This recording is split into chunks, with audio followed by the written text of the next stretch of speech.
ये जो है ना बोर्ड एग्जाम में 3 नंबर क्वेश्चन कभी कभी पूछ देता है कि कोलोराउस के नियम की व्याख्या कीजिए। नया कोलोराउस के नियम पर टिप्पणी लिखिए। इसको कोलोराउस ने 1875 में दिया था। उन्होंने प्रबल विद्युत अपघट्यों के जो है अनंत तनुता पर मोलर चालकताओं का अध्ययन किया था। प्रबल विद्युत अपघट्य क्या है? जो जलीय विलयन में वो विद्युत अपघट्य जो जलीय विलयन में पूर्ण रूप से आयनित हो जाए उसे क्या कहते हैं? प्रबल विद्युत अपघट्य। ठीक, जैसे KOH है, KNO3 है। तो यह जो कोलोराउस का नियम है, उन्होंने कहा कि अनंत जो है प्रबल विद्युत अपघट्यों के अनंत तन्यता पर मोलर चालकताओं का मान, चाहे वो सम धन आयन युग्म हो चाहे सम ऋण आयन युग्म हो, उनके मान जो है हमेशा उनका जो कैप इनफाइनाइट का मान जो आता है वो उस मान का अंतर हमेशा कांस्टेंट होता है। यहाँ पे इसके 3 एग्जांपल लिए गए। जैसे सम धनायन या सम ऋणायन क्या है? NaCl, KCl। इन दोनों में ऋणायन क्या है? Chloride ion. ठीक है, और भी क्या है? समान आयन। इसमें धनायन क्या है? इसमें ऋणायन है, देखो नाइट्रेट आयन, और यह जो है नाइट्रेट आयन, सोडियम नाइट्रेट में, पोटेशियम नाइट्रेट में। यहाँ पर हाइड्रोक्साइड आयन समान है, ये हाइड्रोक्साइड आयन दोनों में समान है। तो ये एक्सपेरिमेंटली वैल्यूएशन है, ये प्रयोगात्मक वैल्यूएशन कोलोराउस ने निकाल करके अपने नियम को सिद्ध किया। NaCl का अनंत तन्यता पर मोलर चालकता का मान यह जो 126.45 इसका ये मात्रक है प्रति ओम सेंटीमीटर स्क्वायर प्रति मोल। और ये KCl का मान यह जो है इसका और इसका डिफरेंस 23.41 आएगा। उसी तरह से दूसरा पेयर लेंगे, लेकिन यह नियम लागू किस पे होगा? सम धनायन और सम ऋणायन युग्म जो है प्रबल विद्युत अपघट्यों पर। ठीक, युग्म का मतलब एक एक पेयर में लेकर के इसको जो है डिफाइन करेंगे। तो इनका जो अंतर है वो कांस्टेंट है। तीनों पेयर के लिए देखेंगे तो ये अंतर इसको इसमें से माइनस करेंगे तो ये इतना आएगा तीनों पेयर के लिए। इन्होंने बताया इस पर जो है, और इसके हिसाब से जो है हम किसी भी प्रबल विद्युत अपघट्य में उन्होंने बताया कि जो उनके जो चालकता का मान है वह उनके आयनों पर निर्भर करता है। अब इनके नियम की सहायता से जैसे हम कह दें कि HCl का हमको जो है कितना होगा, यह डिपेंड करेगा। HCl का एक पॉजिटिव चार्ज बनेगा, पॉजिटिव, तो उसको दिखाए किसी भी प्रबल विद्युत अपघट्य के लिए प्लस चार्ज दिखाएंगे तो माइनस चार्ज, ये पॉजिटिव धनायन एक ऋणायन।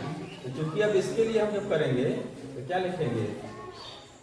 ये प्लस चार्ज, ठीक, और इसके साथ ये लैम्डा लगा देते हैं, infinite plus lambda infinite Cl minus charge. इन दोनों की मोलर चालकताओं के बराबर जो है इस विद्युत अपघट्य की मोलर चालकता। देखो अब दुर्बल विद्युत अपघट्य के लिए कोलोराउस का नियम वो जो लिखा बताया गया वो प्रबल विद्युत अपघट्य लिखा। दुर्बल विद्युत अपघट्यों के द्वारा उसका जो है कैप इनफाइनाइट का मान कैसे निकालेंगे? इसके लिए क्या करते हैं कि जैसे कोलोराउस के नियम के अनुसार दो आयनों की मोलर चालकताओं का योग उस विद्युत अपघट्य के अनंत तन्यता पर मोलर चालकता के मान के बराबर होता है।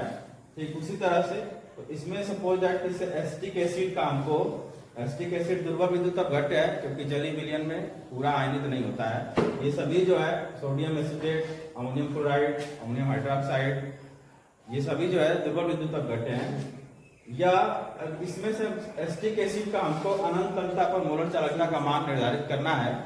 इसके लिए एक्सपेरिमेंटली 3 विद्युत अपघट्य लिए गए हैं, HCl, hydrochloric acid, sodium acetate और सोडियम क्लोराइड। इनके जो है जब अनंत तन्यता पर करेंगे, अनंत तन्यता का क्या अर्थ है? उसकी तन्यता बहुत ही कम रहे।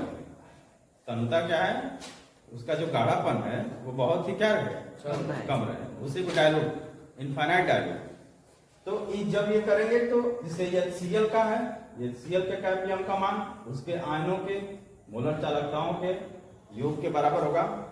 उसी तरह सोडियम एसिटेट आयन के लिए सोडियम आयन और एसिटेट आयन की मोलर चालकताओं के मान के बराबर होगा। और NaCl एक प्रबल विद्युत अपघट्य लवण के रूप में है ये।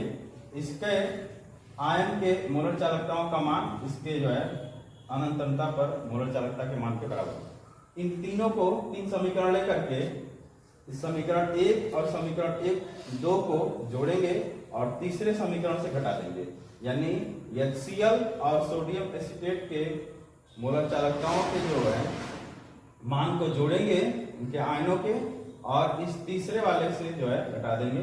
जब हम जिसको जोड़ करके घटाते हैं तो ये सोडियम आयन इस सोडियम एसीटेट आयन के सोडियम आयन से कैंसिल हो जाएगा, क्योंकि ये माइनस चार्ज है, घटाना है समीकरण 3 को। और ये क्लोराइड आयन ये जो है हाइड्रोक्लोरिक एसिड के क्लोराइड आयन से कैंसिल हो जाएगा। अब हमको बचेगा क्या, ये हाइड्रोजन आयन की मोलर चालकता और यहाँ पे ये एसीटेट आयन की मोलर चालकता, और ये एसीटेट आयन की मोलर चालकता और हाइड्रोजन आयन की मोलर चालकताओं का योग एसिटिक एसिड के अनंत अंतर पर मोलर चालकता के मान के बराबर है।